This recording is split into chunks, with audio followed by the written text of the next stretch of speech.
Hey guys, thank you so much for joining me in another video. So today, as you can tell, we are going to be talking about Jil Sander. And Jil Sander just gave us two wonderful interviews, one in Vogue, one in Hers. So I will link both of these interviews down below. But I just wanted to talk today, highlight a few moments from these interviews, why her viewpoint is still relevant today. Yes, her fashion brand still exists, but the woman herself, she is not, at least at this time, making fashion.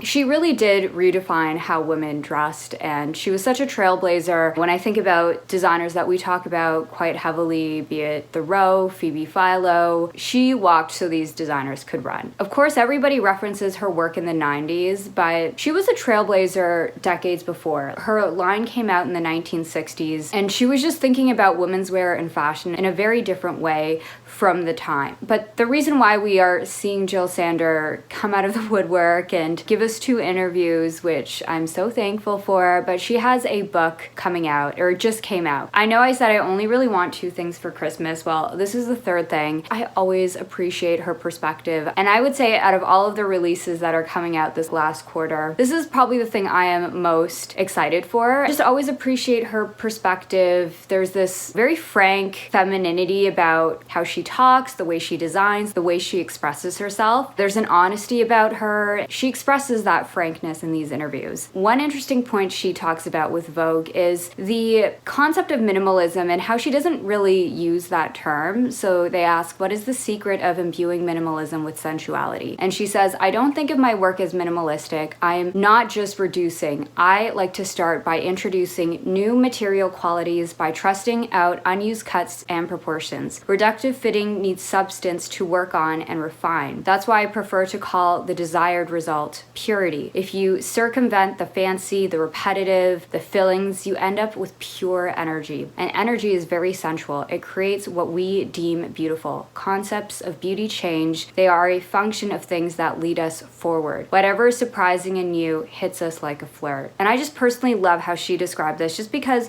I think minimalism, while I use this term myself, I think to describe her work being about substance, refinement, and pure energy, it's just a better way of describing it, because I think minimalism, this term has kind of lost meaning. I really appreciated how she described this. I also thought it was very interesting in the Vogue article, she talks about nature and how, quote, nature taught me subtleness, but also dynamic construction. Clothes, in my view, should be as staple and yet resilient as a tree. Nature rarely steps forward, you must discover it. The more you look, the more you see and enjoy. We can't outpace nature, it will always overwhelm and stun us. And she talks about her connection with nature, the art that she looks at. When we think about pure design, nature is more often than not sometimes the best teacher. And then in the Hers article, she talks about the role of the designer. Today, attention spans are short, which encourages designers to go for bold statement pieces. Mostly things are bought on the internet where it is hard to identify intricate details and to judge the quality of materials. Side note, this is 100% true. I feel like I could do a whole video on my dissatisfied purchases of this year. Anyways, back to the interview. So designers no longer invest in thorough fabric research. To me, the research of cutting-edge fabrics with their genuine properties has always been the first step to come up with something truly new. The acceleration of fashion cycles adds to the neglect of lasting design. Today's design departments are strictly monitored, nannied by guidelines and imposed requirements. To follow a personal vision over a longer passage of time has become almost impossible. If success is not instant, designers are replaced. And this is unfortunately a sad reality. Again, we could probably do a whole video on all the designers that departed in 2024. I think about most recently Peter Doe, who I think is actually a designer who, when looking at his work, he's a designer that has done a lot of fabric research and is interested in creating newer fabrics, but he has just recently left Helmut Lang, and I'm not quite sure the reasons why, but I'm sure there is an element of what Jil Sander is explaining here. There is so much work that could be done on the front of cutting edge fabrics, as she states. And then in the Hurs interview, fashion has always been one of the key elements of culture. How do you think culture is shaped today? Has it changed? She states, I am not sure that fashion is still the yardstick of cultural development. If there is a characteristic trend of our times, it is to love vintage and to avoid fashion. One needs freedom and time to come up with genuine designs that reflect the present age. Now, I think what is happening with fashion right now, it's trying to merge with culture. It's like fashion is trying to capture culture, be it sports, the Olympics, celebrities, red carpet, movie events. It's always chasing it, trying to capitalize off of it. There are definitely instances on smaller scales where designers are influencing culture on like a more local level, but I think on a mass scale, fashion is more so, I feel like it's really trying to capture culture. It's kind of like riding the coattails of celebrity culture in many ways. And I do think there is a truth to that, like more and more people are loving vintage. I feel every year it just increases more and more due to the quality, the creativity, the uniqueness of design, the rarity. Now, what I will say is, just from my personal experience, trying to find Jil Sander vintage, it's probably more difficult to buy online unless you're like really knowledgeable about which collection she designed from, because the problem is with Jil Sander is it was a brand that after she left and then she came back, but it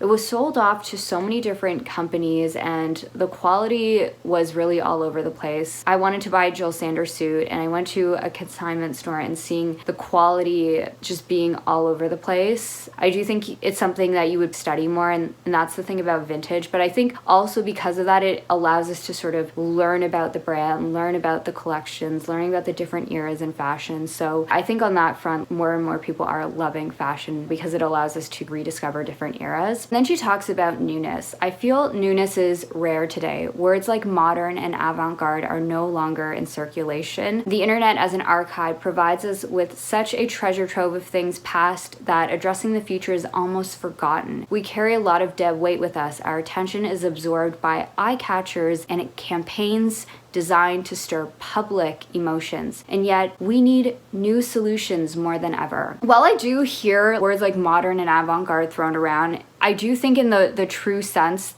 of what Jil Sander is saying, it's not the way it used to be. It's so fascinating because while technology has continued to advance, yet fashion, it feels every year it's more and more about nostalgia. As mentioned earlier, vintage, a lot of these luxury brands are leaning into their heritage. Gucci or Valentino in totally different ways. A lot of the biggest brands are these legacy brands, and it's kind of often about preserving their legacies when really there is such an opportunity to bring us into the future. I do think things like AI, they're definitely on the horizon, but I do think there is a lot of this nostalgia and romanticizing the past, and it would be great if there were more designers willing to come up with quote-unquote solutions, as she describes them, to fashion. It's all about TikTok, it's all about eye catchers and elaborate campaigns. If I think about the huge success of a Jacques Mus, right? A lot of his success is those viral, eye-catching products that we get to talk about and they stir up public emotions. Whereas if I think about a designer like Peter Do, who experiments with factories in Asia to create new sustainable materials, it's not like sexy at the end of the day. Or think about how Miu Miu, it's the biggest brand in whatever we're seeing on TikTok. It's eye-catching and it stirs those public emotions. And she asks, how has that affected what luxury means today? And she states, it means different things to different people. For me, luxury lies in the quality of things designed to make us confident and help us succeed in our moment in time. In this sense, luxury is still relevant. I do think luxury feels relevant. You could probably also argue that luxury is on a decline in the way that she describes like the quality of things, or at least the brands that have been synonymous with luxury, the big ones, right? They haven't been as quality focused.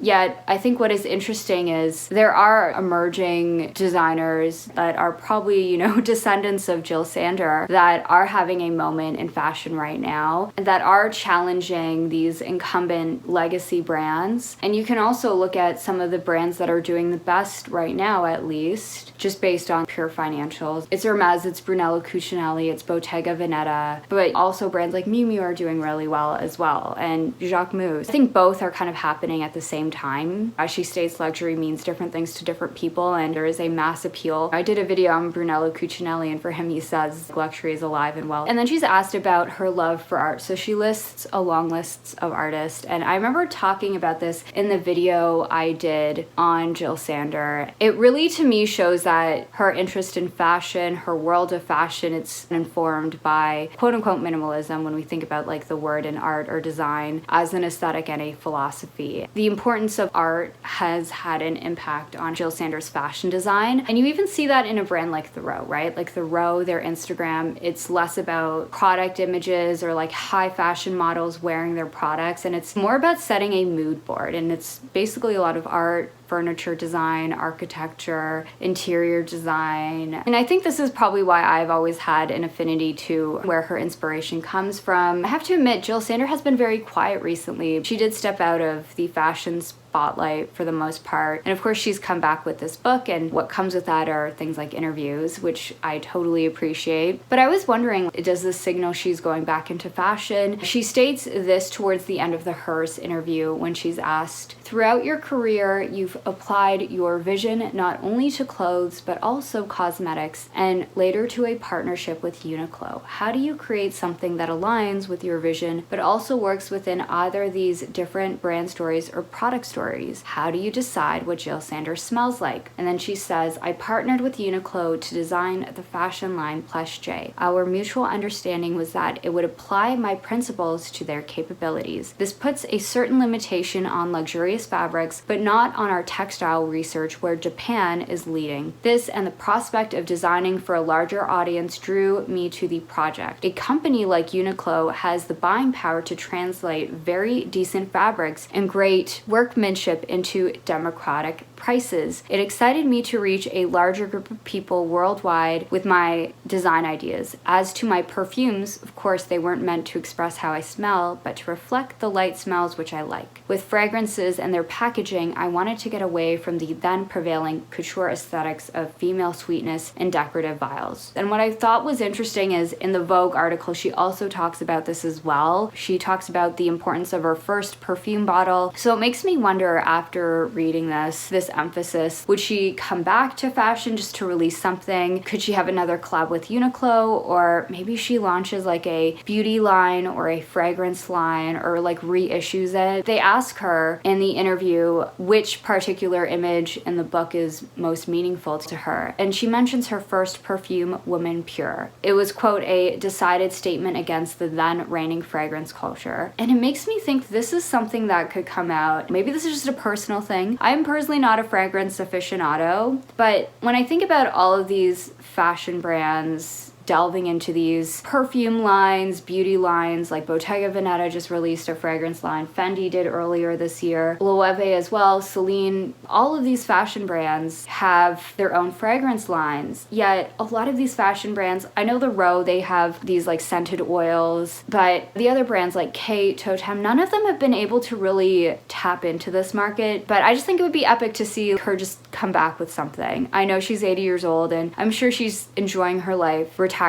and she gets to do things like garden and be in nature, and talks about that in the interview. Or maybe she's the next creative director at Chanel. Just kidding, but I'm not gonna lie, seeing her come out of the woodwork to give us this interview, to release this book. Again, this book is probably the thing I'm most excited about that has been released this season. I will always look forward to whatever she has to say, whatever she wants to bring in the realm of fashion, in the realm of fragrances. I'm here for it.